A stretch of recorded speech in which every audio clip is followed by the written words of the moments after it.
Julia Cameron says we were all born to write. It's usually our second or third grade teachers with the red pens that silence that side of our creative life.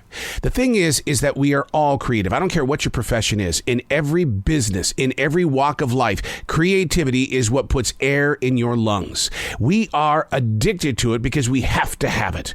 Unplugged because we will always say yes to creativity. Totally uncut because we all turn it into a tool. This is Arroe Unplugged. I guess it's like a Marine, or it's like a broadcaster, a martial artist. Just because you're not doing it now doesn't mean that you still aren't. You know what I mean by that? I am a martial artist, a third degree black belt. I will never shed that from my skin because that is the process of growing forward for me. It's the same thing as being a student of Julia Cameron. Although that I began my journey with her in July of 1994, every day that passes, I'm able to pull from all of her books and continue living this creative path. The artist way is such a brilliant step of moving forward without invading your personal beliefs, because she believes in you in a way that says, hey, look, you are a creative person. Concentrate on that. Build upon that foundation. Plant new seeds. Allow yourself to grow and be forgiving of the self that you are. Hey, it's Arroe. This is The Daily Mess, a chronological walk through an everyday world. I am a daily writer, and it all comes from The Artist Way from Julia Cameron. And really, when you go through a growing period like that with this particular book, what happens is that your life is going to change, but you have to learn how to accept that in yourself. And more importantly, you have to learn how to accept the people around you that don't like the way that you're changing. Ooh, lot of changes around you, but you've got to push through that mountain. This is The Daily Mess. In The Artist Way from Julia Cameron, she challenges her students to stay away from magazine covers and newspapers. As creative people, we are magnets, especially to bad, negative moods. For that matter, creative people also like to hang out with other unbalanced people. See, deprivation is something that Julia Cameron puts a lot of attention on. You've got to get away from the headlines, from the newspapers, from the bad people.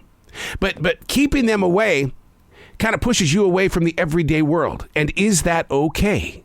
1 week free of the world, and so much has been put into play without your participation. Now, my deprivation was to stay clear of having to own the latest of all things technology. I had to have the newest, only to learn, well, what am I going to do with it? It's just another digital device. I've got so many of these things. See, the thing is that we're all suckers in this society, and big corporations love our need for speed. Headlines in magazines? Come on, let's think about this for a little bit.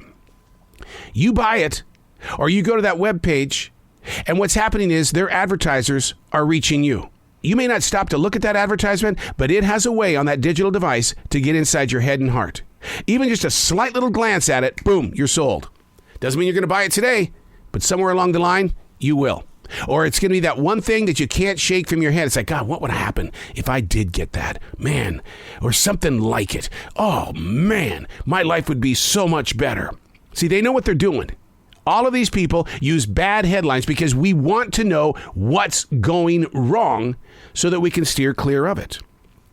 But in the end, we have fear, shame, guilt, and other emotional anxieties. As my father always told me, you don't need to know everything. And yet, our dance with social media does everything to our mind, body, and soul. What was your first search engine? I believe mine was Yahoo. And then I heard about this thing called Google, and then there was Bing and all these other crappy things. But I used that because I needed information for my radio shows. You know, I grew up in that age, and I came through that stone age of where radio was all about what you found in the USA Today or the local newspaper or Cosmopolitan or just People magazine. That's how we got our content. And then all of a sudden, somewhere in the mid-1990s, they gave us a computer in the control room, and it was like, you've got to be kidding me. You mean I don't have to pay 50 cents for a USA Today anymore? All of that information. And then I would put it on my radio show, but how did the listeners receive it? How did they put it in their life? I used to do a thing called infotainment. taking actual information, facts and things, but I would put it in an information way. You know, like The Daily Show. I was before The Daily Show. He just got lucky, all those guys over there. They got a camera in front of their face. I'm radio. I got a perfect face for radio. But all of this content gets inside of us, and what are we doing with it? I'm going to give you a good example of that. My essential job, only because during the lockdown I was starving for people, I went and got a job at a grocery store. I needed to be with people. I needed it. I didn't need to have a deprivation of people. I needed people. So I went to a grocery store, and I happened to like it. Well, the thing about what has happened to me is that you can ask me where an item is in my store, and I'll take you to it. No questions asked. And it's like, how do I know? And the reason, this is what I blame it on, okay? Because I walk down each one of those lanes every day, I may not be looking for an object, but my mind is seeing everything. So when someone says, where is, I know exactly where it is because I've taken in everything. And I see society doing the same exact thing with everything on social media or what you're binge watching. You're taking it in, but it's sitting there. Your butt may not be getting bigger, but your mind is getting clogged. Suggestion, maybe a solution. It's time to get rid of it.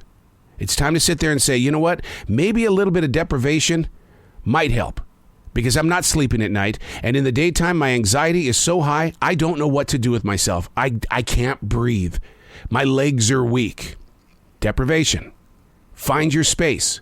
But you have to be willing to say, if I leave for a week, what am I going to do to catch up? I see people leaving Facebook all the time. Oh, I'm going to leave Facebook for a month. I'll see you guys in 30 days. So they do. And then they come back and they brag about, man, it was wonderful not being here. Then why did you come back? I'm Arroe, and that's The Daily Mess.